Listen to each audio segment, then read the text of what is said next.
Quand on devient parent, on se pose 1000 questions. Mais il est souvent difficile de faire le tri entre nos envies, nos intuitions et les injonctions familiales et sociétales. Alors comment définir ce qu'on souhaite transmettre à nos enfants, ce qui nous semble bon? Et comment s'affranchir de pratiques qui ne nous correspondent pas et affirmer nos choix?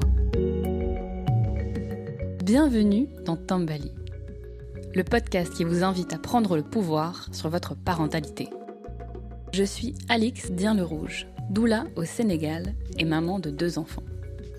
Je vous accueille sur le premier podcast qui explore les expériences de parents en Afrique de l'Ouest. À travers les récits de mes invités, vous serez amenés à réfléchir et à vous questionner pour définir le parent que vous voulez être. Grossesse, accouchement, postpartum, relations parents-enfants. Aucun sujet tabou, nous parlerons de tout. Tambali. Dans les contes de fées, les histoires se concluent invariablement par « Ils se marièrent, vécurent heureux et eurent beaucoup d'enfants ». C'est vrai que ça peut faire rêver.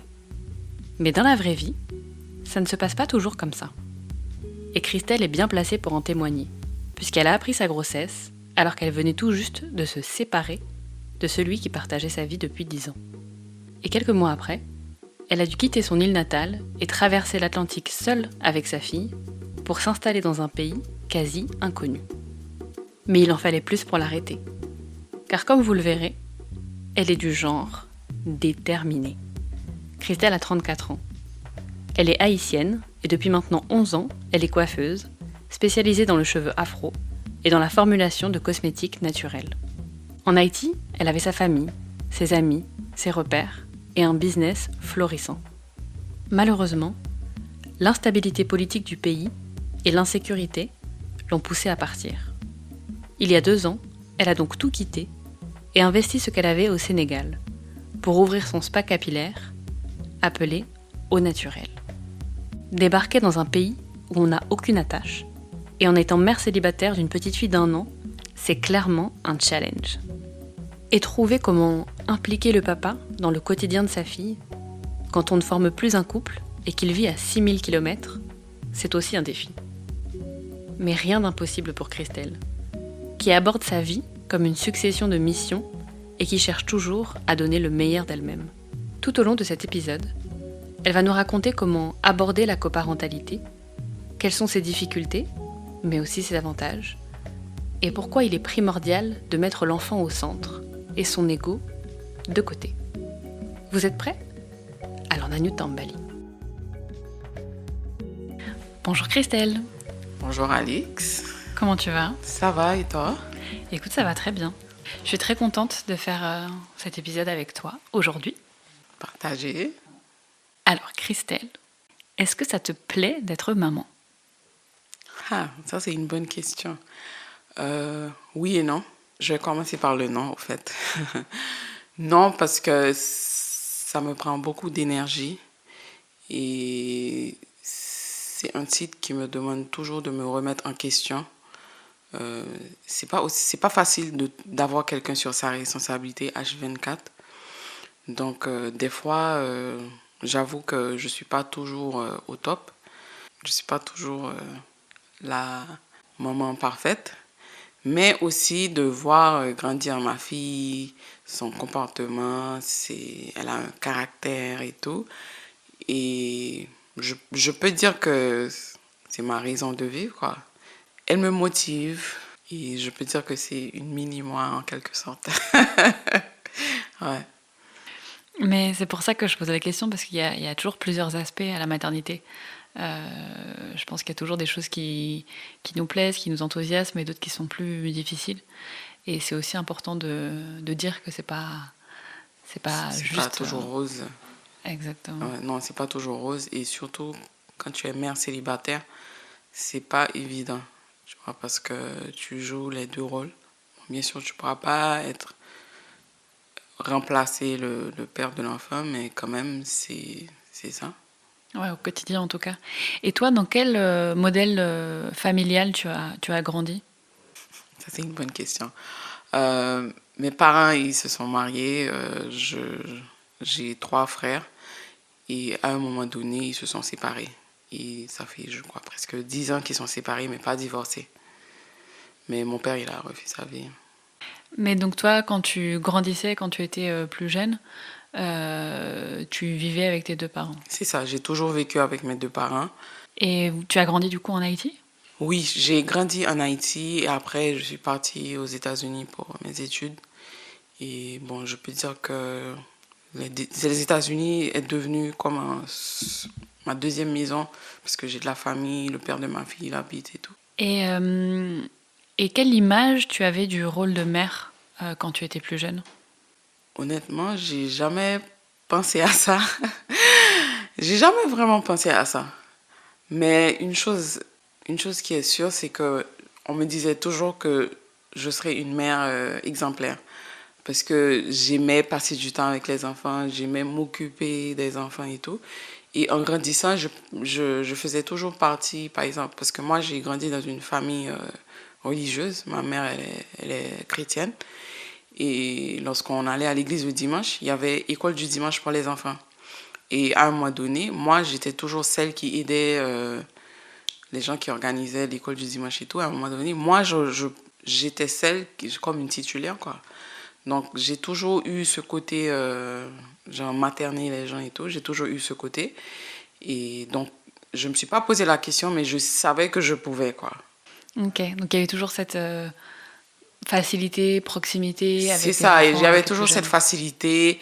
Après, c'est un sujet qui m'a toujours intéressée. Donc, dès mon plus jeune âge, je me rappelle, j'achetais toujours des revues qui parlaient de l'allaitement, de la grossesse et tout. Je sais, for a fact, que si jamais j'aurais genre, une fille ou un garçon, j'allais pouvoir gérer. Et du coup, à quel moment l'idée d'avoir un enfant est venue? Est-ce que c'était prévu, pas prévu? Est-ce que c'était le fruit d'une réflexion? Comment ça s'est passé pour toi ce saut dans la maternité? Ah, X, tu poses beaucoup de questions. C'est une très belle question. Moi, j'ai toujours voulu, au fait, moi, j'ai toujours voulu avoir un enfant. Et je sais pas, mais j'ai toujours su que j'aurais une fille. OK? Et quand je choisissais les noms, c'était toujours des noms de filles. Euh, je dois dire que j'ai passé 10 ans avec le père de ma fille et on a toujours discuté de ça. Mais le truc, c'est que moi, à un moment donné, j'ai eu des problèmes reproductifs. Genre, déjà, j'avais des problèmes d'hormones. Et donc, ça aussi, ça a impacté sur mon cycle ovulatoire et tout. Donc, je pense qu'en 2017, on s'était dit que oui, on pouvait essayer et tout. Mais j'ai jamais pu tomber enceinte, quoi. Et j'ai dû faire plein de choses. Et en 2020, je suis tombée enceinte et j'ai eu ma fille. Donc ça n'a pas été un long fleuve tranquille, ça a été plutôt des démarches ou Non, des ça n'a choses à pas faire. été facile parce que, tu vois, à un moment donné, tu te poses des questions, tu fais plein d'examens et tout, tu sais pas ce qui se passe. Mais j'ai quand même, je sais c'était quoi le problème parce que, bon, au début, j'ai dit que je suis spécialisée dans la cosmétique et tout, mais au début, j'étais en école de médecine. Et parce que je vivais un stress quotidien, je pense que c'est ça aussi qui avait affecté mon niveau d'hormones et tout. Donc, je l'ai pris de par moi-même pour vraiment prendre soin de moi. C'est pour ça que j'ai arrêté la médecine et de là, j'ai vraiment pris le temps à me connaître, comprendre mon cycle et vraiment faire de la recherche. J'ai fait beaucoup de recherches. Et quand je suis tombée enceinte, j'ai été voir mon gynéco. La première chose qu'elle m'a dit, ah, enfin, les plantes naturelles ont fonctionné. Donc, ouais, ça n'a pas été facile, mais Dieu merci, j'ai pu tomber enceinte. Ok. Ouais. Donc tu as été dans une démarche d'essayer de gérer ça avec du coup un recours à une meilleure hygiène de vie, C'est alimentation, ça. évacuer le Beaucoup de stress, beaucoup de naturopathie. naturopathie. Ok, ouais, c'est intéressant aussi. Parce que c'est vrai que souvent, quand il y a des gens aussi qui font des examens et on conclut à infertilité inexpliquée. C'est-à-dire que d'un point de vue médical, il n'y a pas forcément de raison. Et souvent, dans ces cas-là, ça peut être lié justement à l'hygiène de vie, à l'alimentation, à un niveau de stress, à certaines habitudes. Et c'est vrai qu'aujourd'hui, on peut avoir tendance à se dire la médecine va trouver une solution, mais en fait, c'est pas toujours de là que vient la solution. Exactement, parce que c'est un tout. C'est un tout. Oui, il y a les hormones, mais il y a le stress.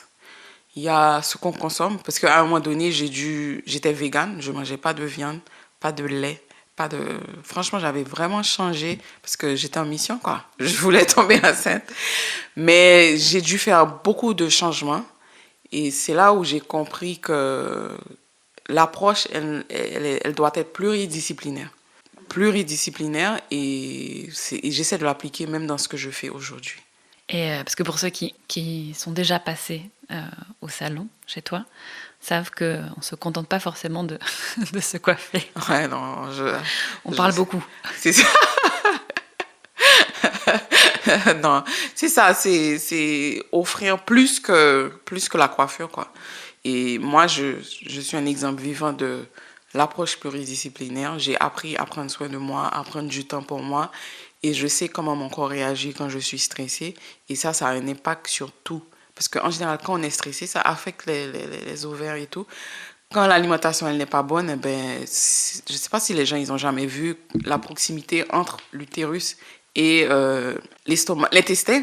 Tu vois, le grand et le petit intestin, là. Les bactéries, tout ça, ça peut facilement voyager vers l'utérus et tout.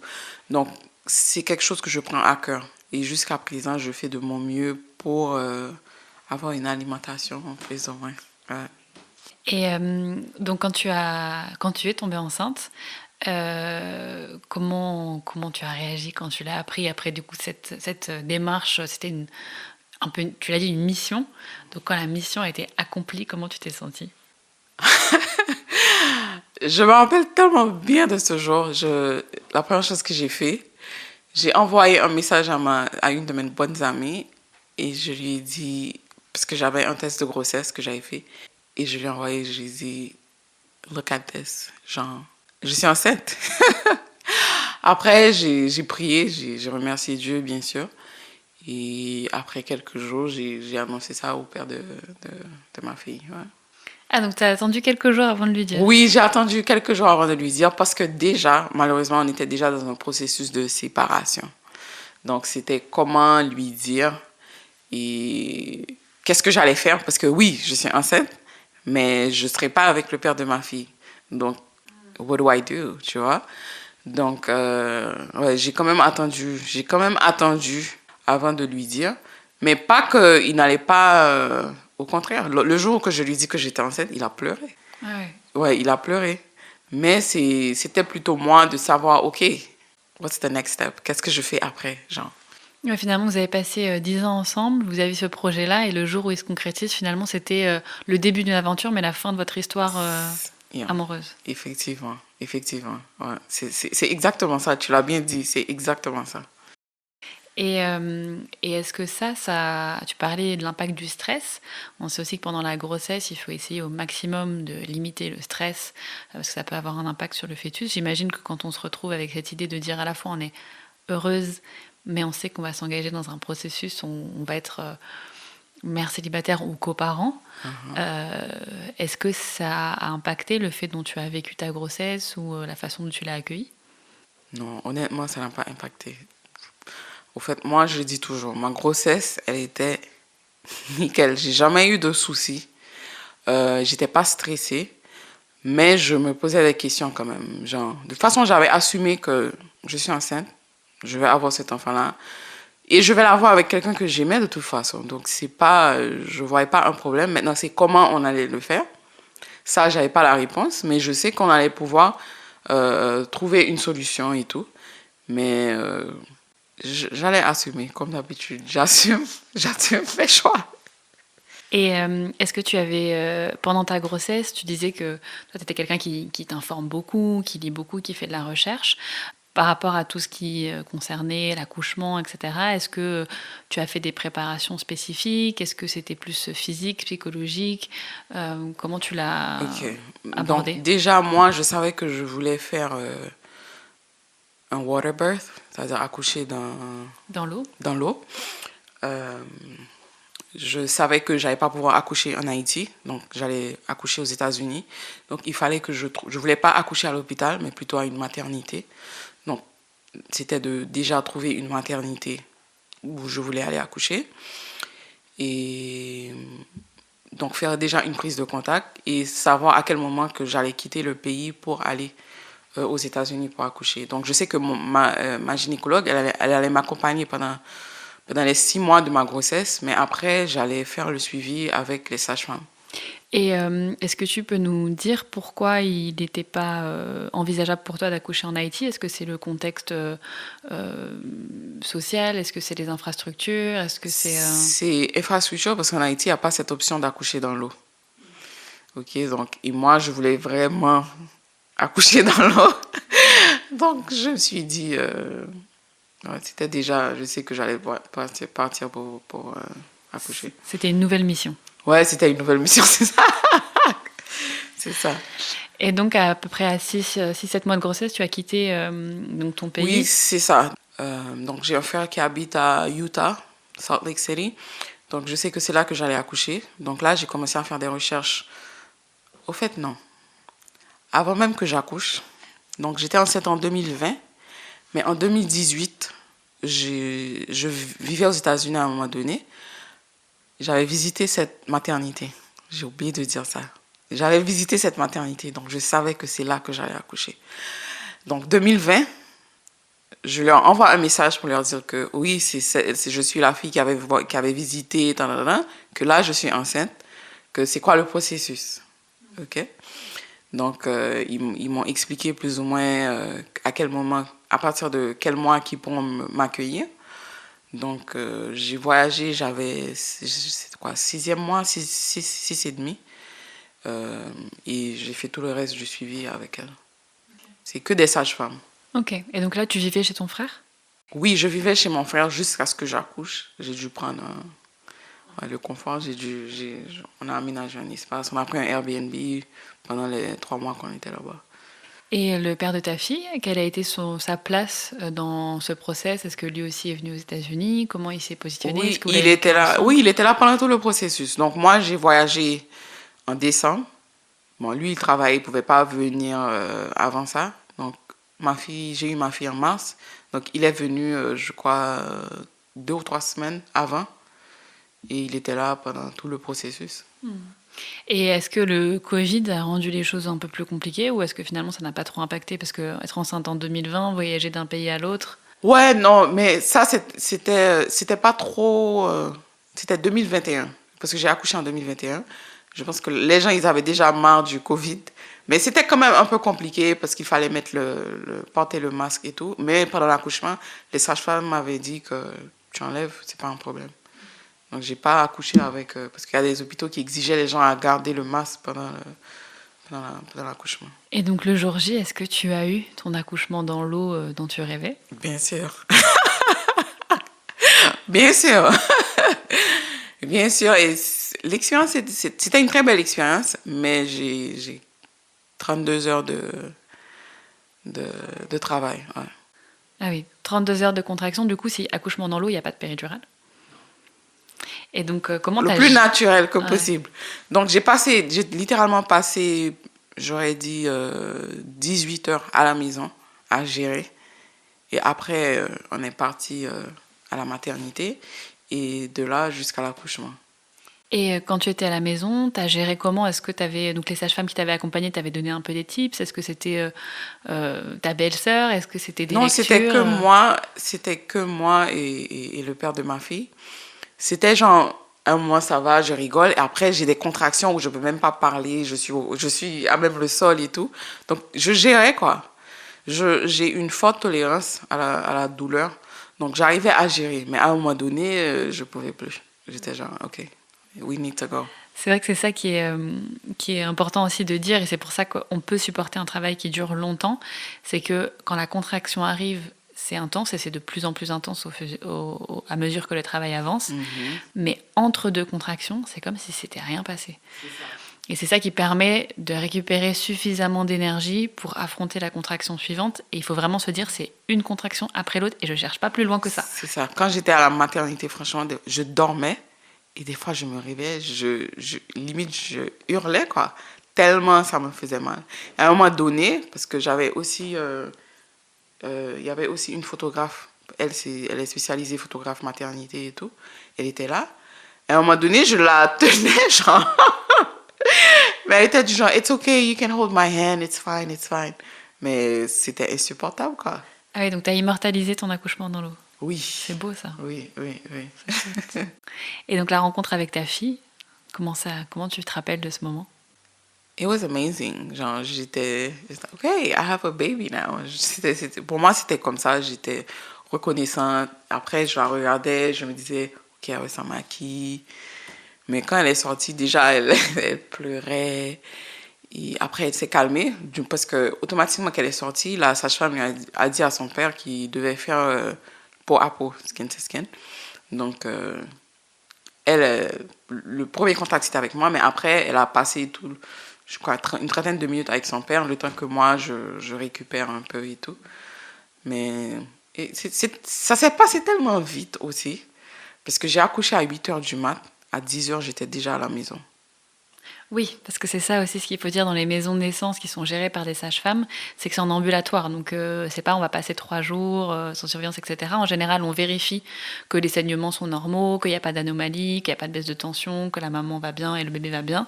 Et ensuite, vous êtes C'est ça. Donc, discharged j'ai et accouché, renvoyé on a chez vérifié vous. que tout était bien, j'ai bien mangé et tout.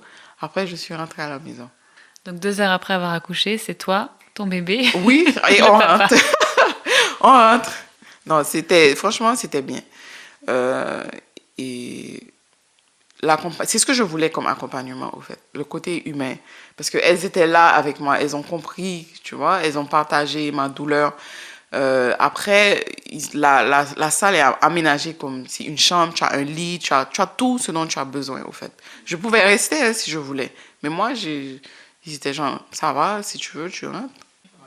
Et donc quand tu arrives chez toi avec ce bébé et son papa, qui n'est plus ton conjoint, mais qui est le papa, comment vous abordez cette vie de famille à trois dans ce modèle-là? Au fait, je sais pas comment l'expliquer, mais pour moi, c'était normal. C'est le père de ma fille.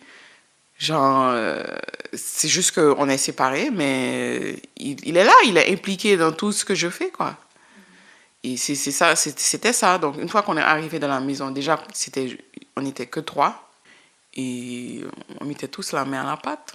Et il n'y avait pas de... Parce que ce qu'on peut se demander aussi, c'est... bon, après, ça dépend comment chacune des séparations se passe. Mais c'est-à-dire que vous arrivez à former une famille et il n'y a pas forcément de...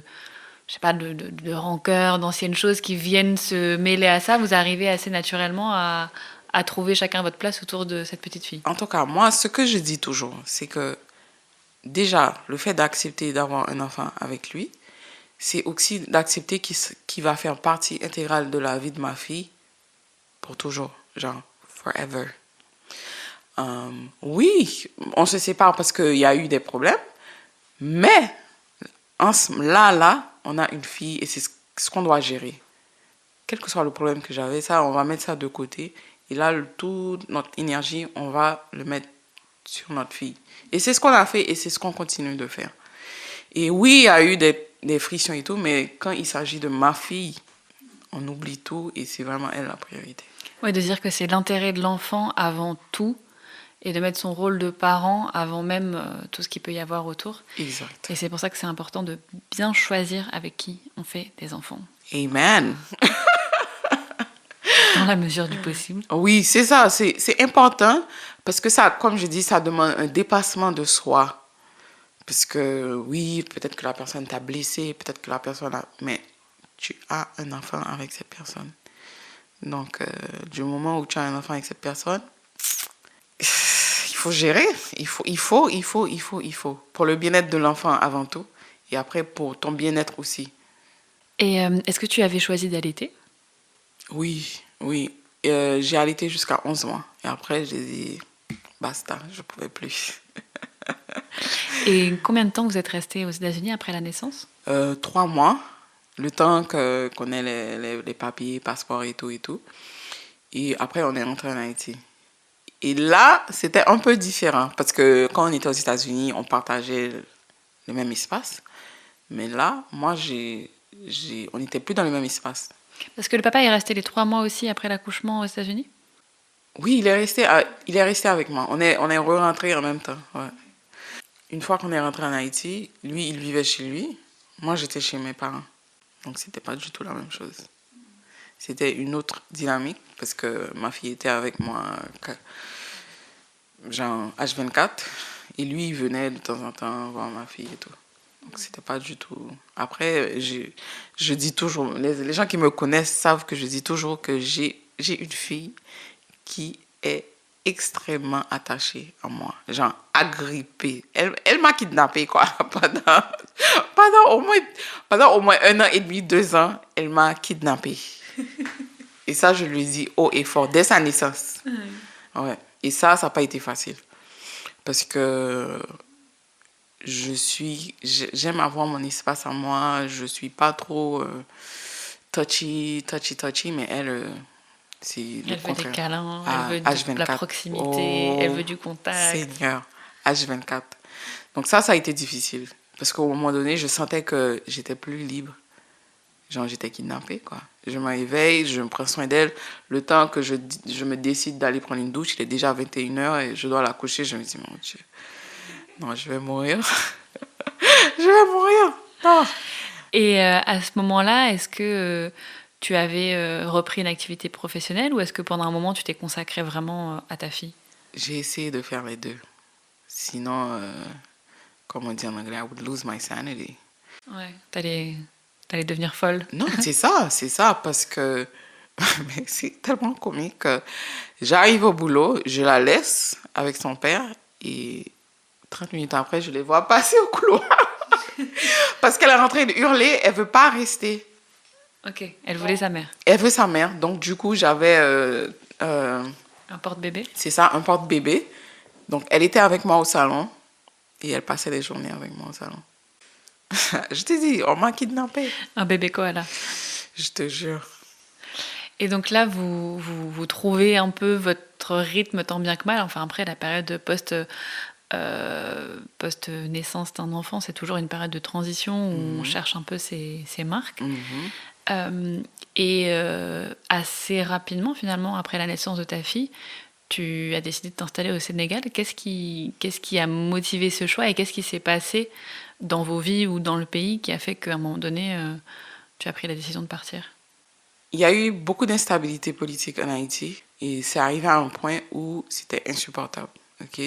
Personnellement, moi, j'ai une cousine qu'on avait kidnappée et tout. Donc, j'ai dit, il faut que je parte. Mais je ne savais pas où j'allais aller. Je sais que je ne voulais pas aller aux États-Unis, je ne voulais pas aller au Canada. Donc, j'ai commencé à faire des recherches. Je me suis dit, ça sera l'Afrique, mais je ne sais pas où. Et pourquoi pas les États-Unis ni le Canada, sachant que tu avais des repères, de la famille? Est-ce que c'était par rapport à ton business ou par Non, rapport c'était plutôt... le mode de vie. C'est pas ce que je voulais pour ma fille.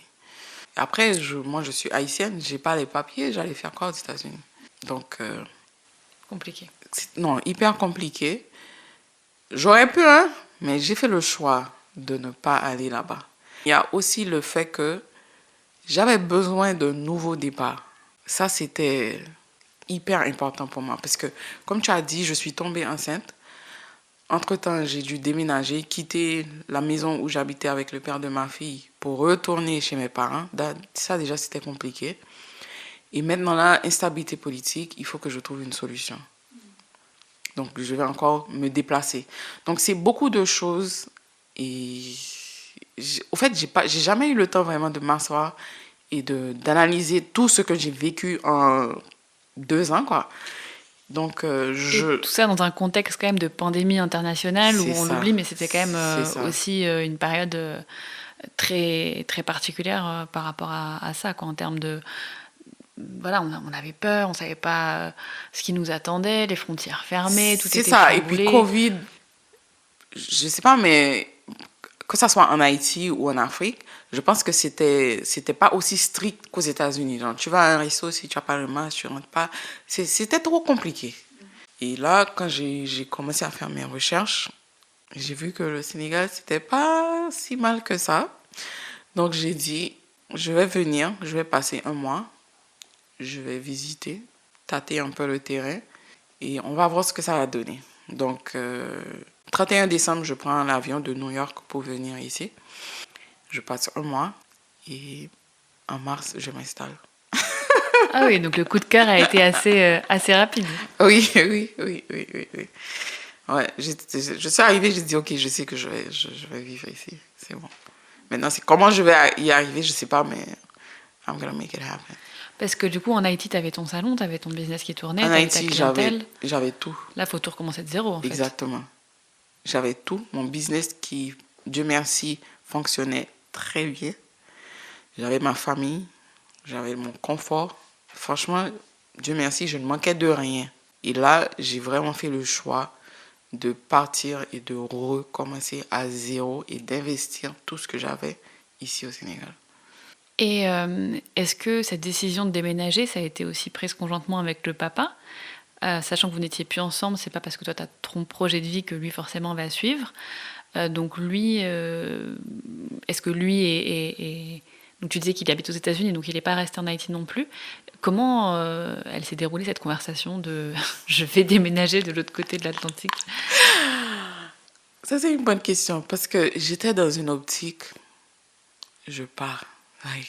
C'était égoïste de ma part parce que oui, on a discuté, je lui ai dit que je vais m'installer au Sénégal. Il m'a dit oui, mais c'est quand même loin par rapport à... C'est loin d'Haïti quand même.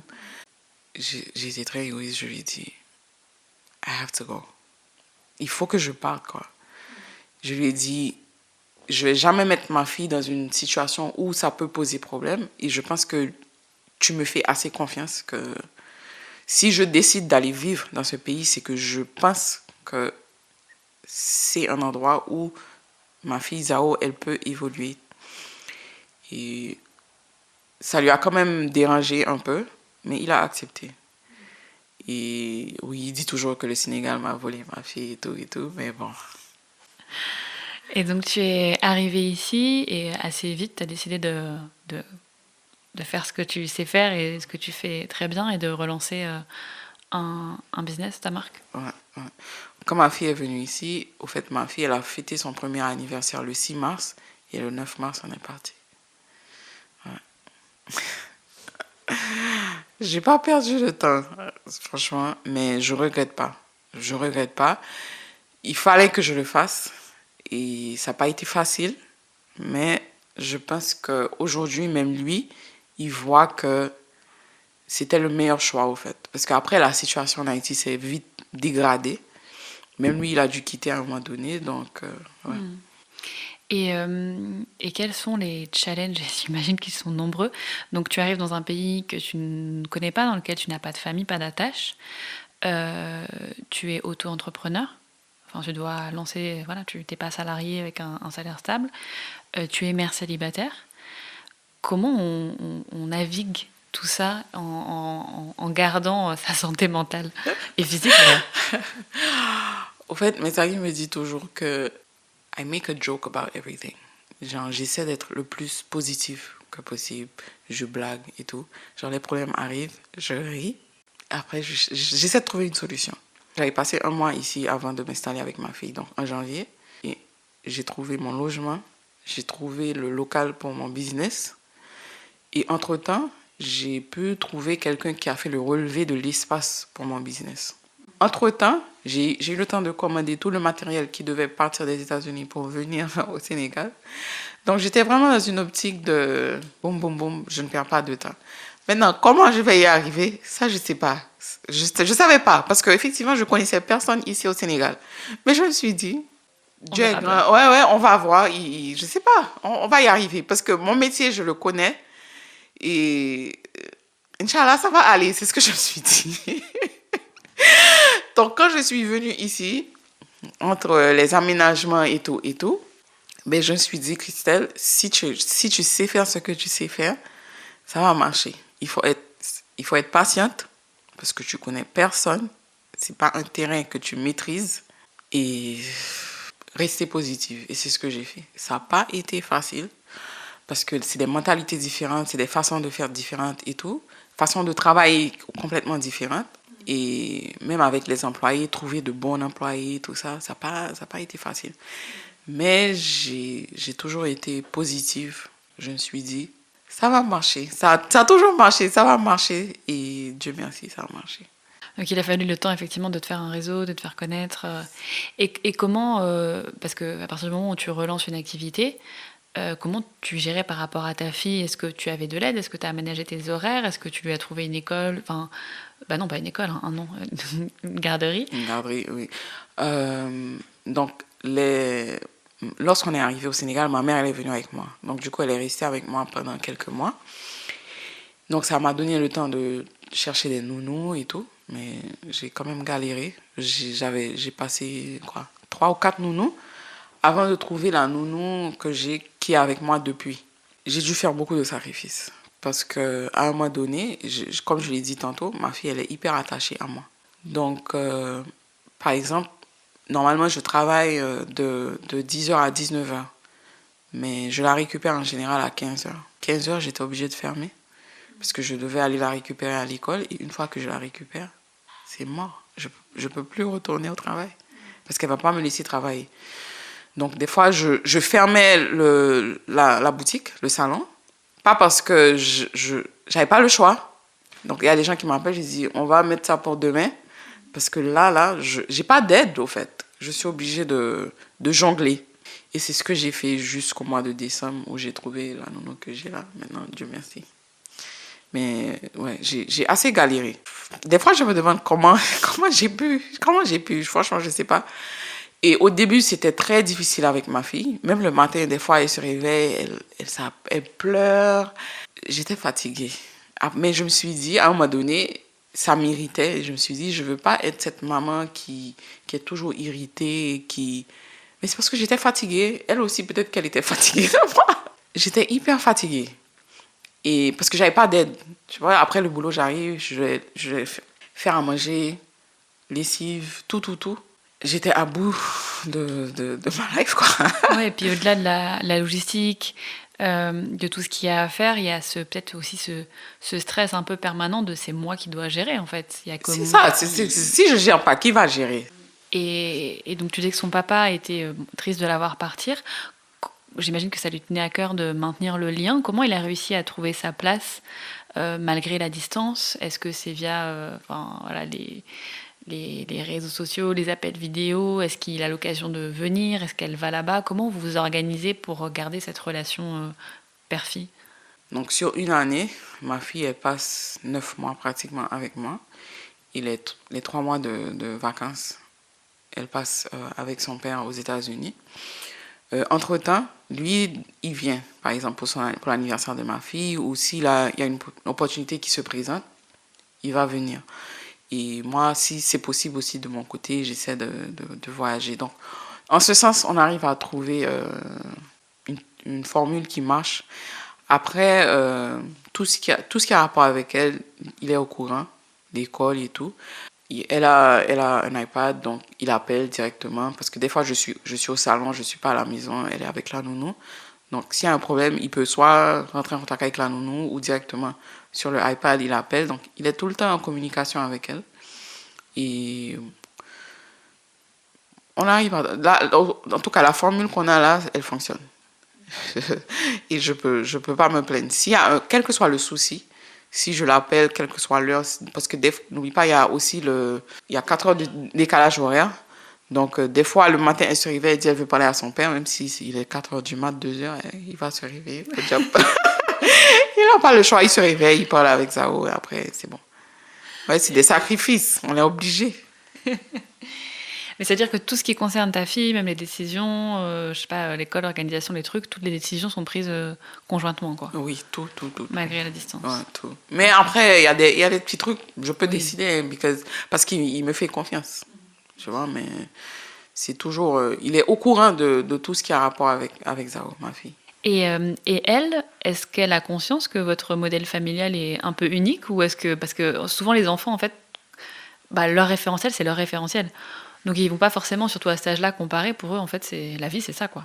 Elle n'a aucune idée. Elle n'a aucune idée. Pour elle, c'est normal. C'est ça, quoi. Je pense elle pense qu'on est ensemble. I think so.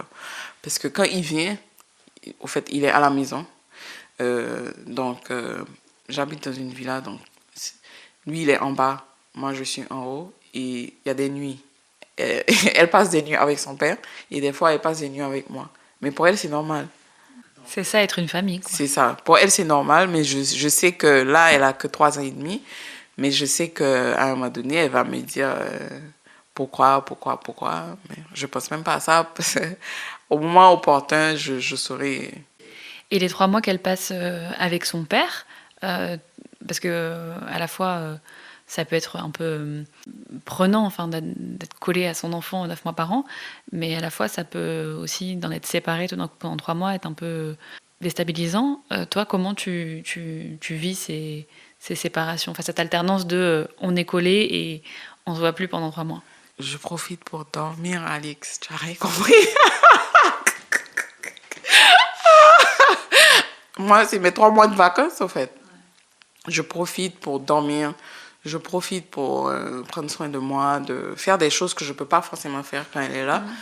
Et non, oui, elle me manque, bien sûr, mais ça ne me dérange pas. Parce que je sais que de toute façon, elle est bien là où elle est. Elle s'amuse, elle passe un moment avec sa famille et tout. Ça ne me dérange pas, je dors, ça va. Mais c'est bien que ce soit un modèle qui vous convienne à tous les deux, parce qu'effectivement, s'il y avait une réticence aussi de ta part à la laisser partir, ou éventuellement un manque de confiance par rapport à comment elle va être là-bas, etc., ça pourrait rendre les choses plus compliquées.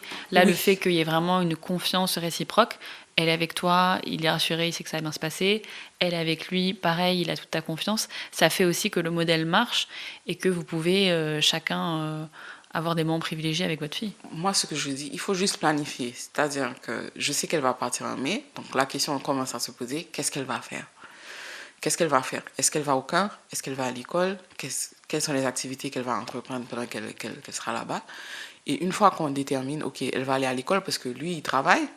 Donc, il faut qu'elle aille à l'école je sais pas, de 8h jusqu'à 16h.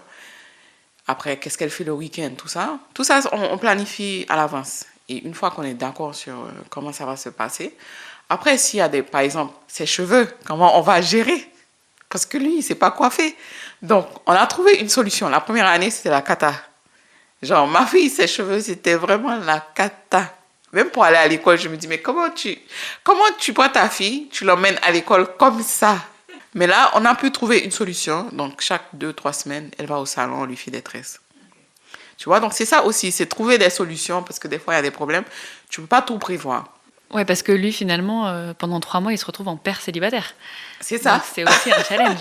C'est un vrai challenge pour lui. Et je te donne un exemple bête. Si un week-end, il décide qu'il doit sortir, je me rappelle, il y a un samedi, il me dit il va sortir, il va laisser ma fille avec sa grand-mère. Elle a dit non. Elle a dit non, il est parti et elle n'a pas dormi tant qu'il n'est pas revenu. C'est pour te dire à quel point elle est très attachée à ses 2 parents, en fait. Lui, ça lui a choqué. Elle a dit, mais comment il est 2h du mat, tu es encore réveillé?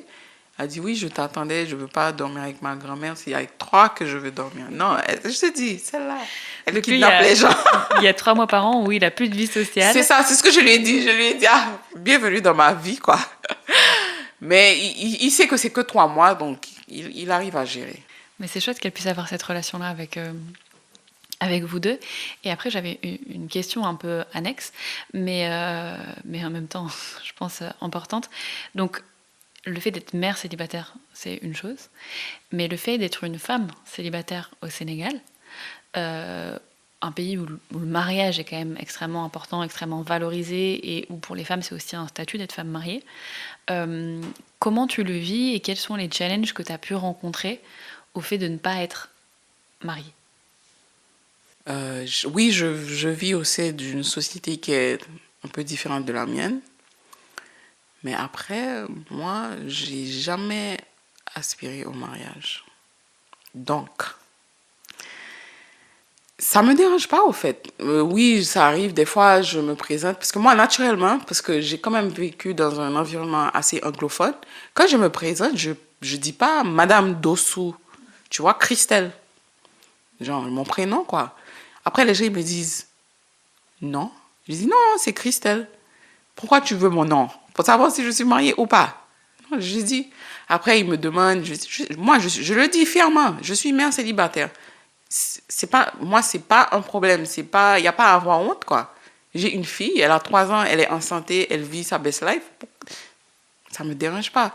Après, les gens, ils auront toujours des trucs à dire, hein. Mais est-ce que moi, j'assume ma vie, mes choix pleinement? Pleinement. Pleinement. Mais je respecte quelqu'un qui est issu d'une société qui peut-être aurait un jugement par rapport à ça ou il se sent rabaissé. C'est sûr qu'il y a des mères célibataires sénégalaises qui peut-être ont honte de dire à haute voix qu'elles sont mères célibataires.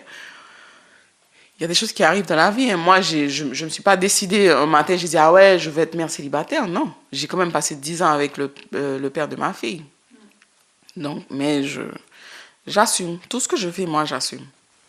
Et est-ce qu'il y a des choses sur lesquelles ça peut handicaper, par exemple, justement, ici on est quand même dans un système où en général c'est l'homme qui assure la sécurité financière du foyer. Donc quand tu cherches un appart, quand tu veux monter un business... Oui, je me rappelle que lorsque j'ai trouvé la maison dans laquelle j'habite, le gars il m'a demandé où est ton mari. Je lui ai dit je suis la femme et le mari.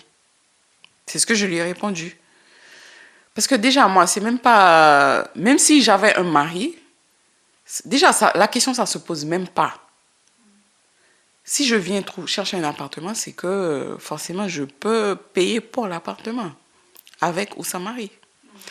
Donc oui, j'ai eu ce genre de questions, mais j'ai le mental assez fort pour ça. Ça, franchement, j'ai le mental. Moi, ça ne me dérange pas. J'assume, comme j'ai dit, j'assume. Et c'est la vie, quoi. Et avec 2 ans de recul après ton installation, est-ce que tu es convaincu que c'était la bonne décision? Qu'est-ce qui te plaît dans le fait d'élever ta fille ici plutôt qu'aux États-Unis, par exemple? Franchement, ça, je le dis toujours haut et fort, je suis extrêmement reconnaissante au Sénégal, au peuple sénégalais qui, franchement, m'ont accueilli avec les bras ouverts. Tu vois, venir s'installer dans un pays et lancer son business qui fonctionne et tout. C'est pas donné, hein. Ici, par exemple, il y a cette vie de communauté que j'ai connue en Haïti et que je retrouve ici. Tu vois, là où j'habite, les boutiquiers, ils connaissent ma fille. Les gens du quartier, ils connaissent ma fille. Genre, tu vois, les gens, ils discutent avec toi, ils te demandent comment tu vas. Si tu as un souci, il y a des gens qui peuvent t'aider. Mais là-bas, c'est très individualiste. L'année dernière, je suis partie avec ma fille. Et une fois qu'on est arrivé à l'aéroport, je ne sais pas pourquoi, mais JFK n'avait pas d'Internet ce jour-là. Donc, il n'y avait pas moyen de communiquer avec le père de ma fille pour lui dire qu'on est bien arrivé. Donc, je vois un gars avec son téléphone. Et ma fille, franchement, elle était fatiguée. Tu vois, c'est quand même 8 heures de vol et tout. Et le vol était en retard. Donc, je vais vers lui, je lui dis, il n'y a pas d'Internet à l'aéroport, je ne sais pas pourquoi. Je veux juste appeler la personne qui doit me récupérer pour lui dire que je suis ici. Le gars, il m'a regardé, il m'a dit que son téléphone ne fonctionne pas. Et il a fui. Je n'ai pas dit qu'il est parti. Il a fui. À la vitesse que le gars, il est parti. J'étais tellement choquée. J'ai dit quelque chose comme ça ne serait jamais passé au Sénégal. Genre, après, c'est les gens qui étaient sur le même vol que moi, que j'étais voir il est sénégalais, je lui ai demandé d'appeler. Et il m'a passé son téléphone sans problème. J'ai dit, voici pourquoi je ne suis pas venue aux États-Unis. Parce que ce genre de comportement-là, moi, je ne comprends pas. Et je veux pas que ma fille évolue dans un milieu comme ça. Tu l'emmènes à l'école, tu sais pas qui va venir pour faire... c'est chaque jour, les gens, ils se font... Tu vois, tu entends, il y a quelqu'un qui est rentré à l'école, qui a tué 10 élèves et tout. On apprend aux enfants comment se défendre, comment se cacher sur la table. S'il y a un sniper qui vient, je ne fais pas ça pour ma fille. Tu vois, jamais ici, quelqu'un va oser rentrer dans une école pour semer la pagaille. Jamais. Tu vois, et elle vit dans une communauté, elle comprend ça, tu vois, c'est ce que je veux pour elle. Parce que c'est ce que j'ai connu aussi en Haïti. Et ta fille, elle va à l'école sénégalaise? Non. Non, c'est pas grave. Non, elle est dans une école, c'est une école système canadien, mais éventuellement, elle va peut-être faire le système sénégalais.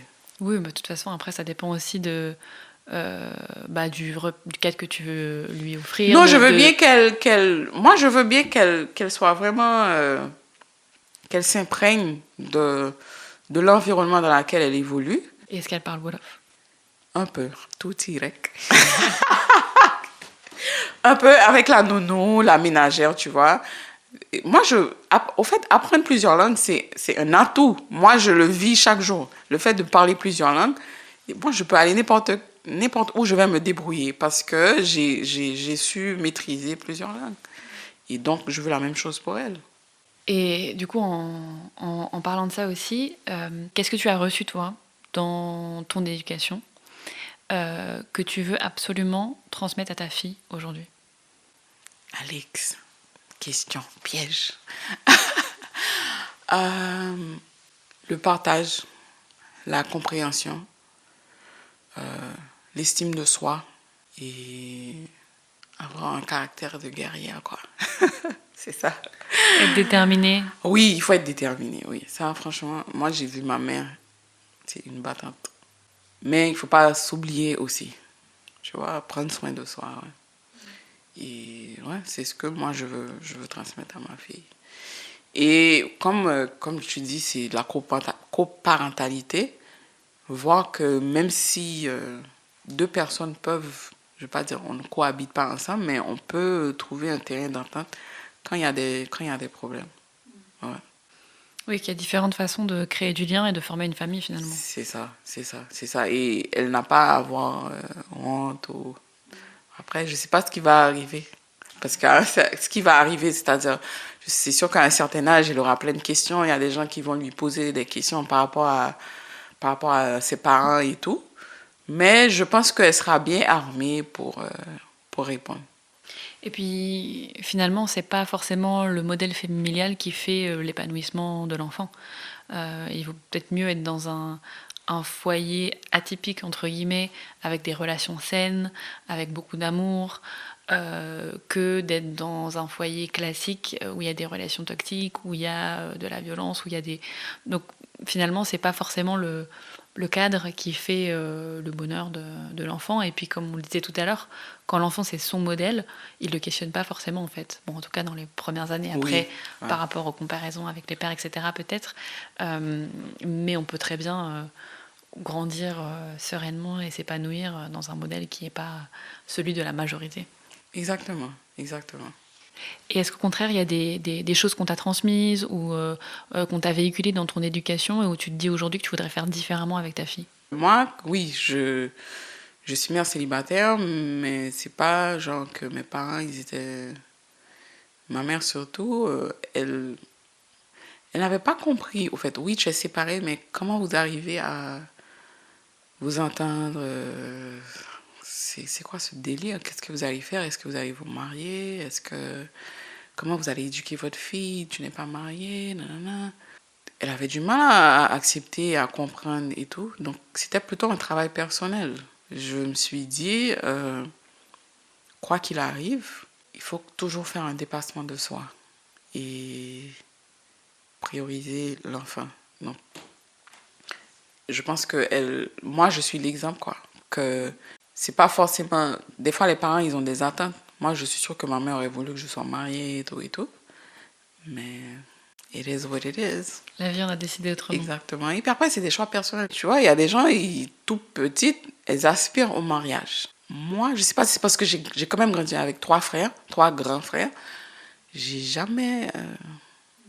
Pas que je suis pas contre, hein, mais c'est juste que c'était pas une priorité pour moi. C'était plutôt qu'est-ce que je vais devenir dans la vie, comment je vais impacter les gens, tu vois, quel genre de personne que je veux être et tout. Donc...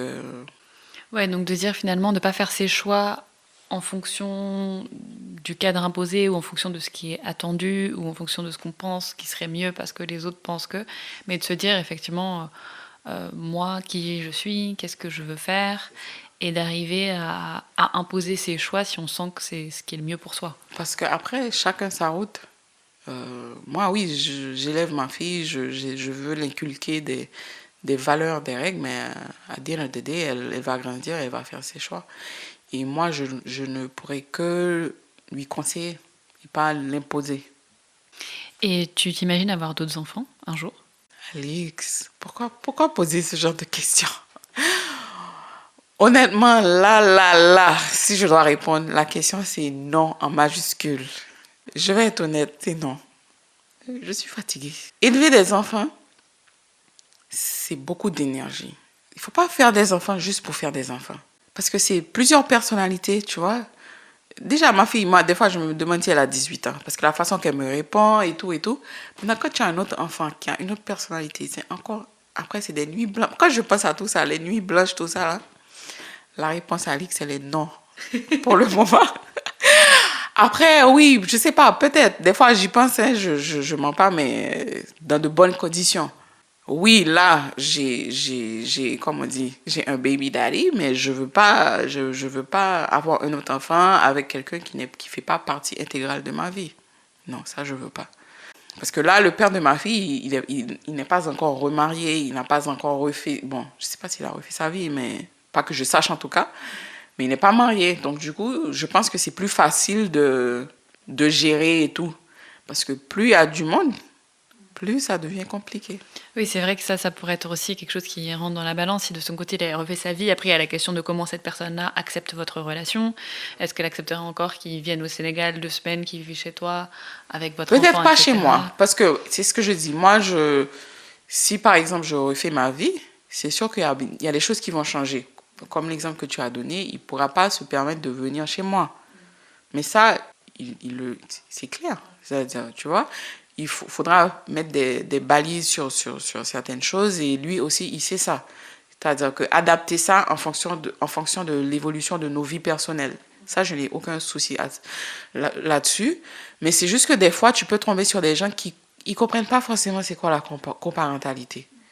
Et moi, honnêtement, aujourd'hui, si je dois refaire ma vie, et je le dis toujours au père de ma fille, si la personne avec qui tu es ne comprend pas que les enfants, c'est vraiment notre priorité, ça ne va pas marcher. Parce que moi, c'est vraiment ma fille. Et si le père de ma fille il a d'autres enfants, ces enfants aussi sont à considérer, que je le veuille ou non. Je suis obligée. C'est ça, les enfants d'abord. C'est ça. Ils n'ont rien demandé, hein. Ils n'ont rien demandé, donc on n'a qu'à prendre nos responsabilités. Et j'ai une dernière question pour toi. J'espère que ce n'est pas une question comme la question précédente. Hein. C'est la pire de toutes les questions. Prépare-toi. Quand ta fille sera plus grande, qu'est-ce que tu aimerais qu'elle dise de toi? That's a tricky question. Mais que j'ai toujours été là pour elle, que j'ai toujours été compréhensive, que je lui ai inculqué de bonnes valeurs, que je suis la personne, je serai, j'espère, la personne qu'elle peut appeler, quel que soit le problème. Franchement, pas de jugement, pas de... Tu vois, oui, je serai la mère, il faut recadrer des fois, mais la cool maman, quoi. Mais qui très disciplinée aussi. Moi, je suis pour, c'est-à-dire que l'enfant doit voler de ses propres ailes. Et ça, je peux pas. Je veux qu'elle comprenne ça et qu'elle sache que je suis là pour l'aider à pouvoir le faire, c'est tout. Et effectivement, toujours se dire que nos enfants ne nous appartiennent pas. Non, ça, ils nous le montrent tous les jours avec leur réponse piquée là. On n'a pas le choix, mais ouais, c'est ça. Merci beaucoup, Christelle, d'avoir partagé ton histoire, un bout de ton histoire en tout cas, avec moi. J'ai trouvé ça très, très intéressant aussi d'interroger d'autres modèles de parentalité. Et comme tu le dis, l'important, c'est que les enfants soient au centre et on peut tout à fait grandir dans des contextes différents. Donc, merci d'avoir partagé tout ça avec moi et avec tous ceux qui écouteront cet épisode. Merci Alix, et j'espère que mon expérience peut servir à d'autres parents qui sont aussi dans la coparentalité, parce que je sais que c'est pas toujours facile, mais le conseil que je peux donner, c'est vraiment faire un dépassement de soi et le faire pour les enfants. C'est tout. Si cet épisode vous a plu, je vous invite à donner de la force à ce podcast en le notant 5 étoiles sur votre plateforme d'écoute. Vous pouvez aussi vous abonner pour ne rater aucun épisode et surtout en parler autour de vous. On se retrouve dans 2 semaines pour un nouvel épisode. Mais en attendant, vous pouvez me rejoindre sur les réseaux sociaux. L'aventure ne fait que commencer. Tambali. Prenez le pouvoir sur votre parentalité.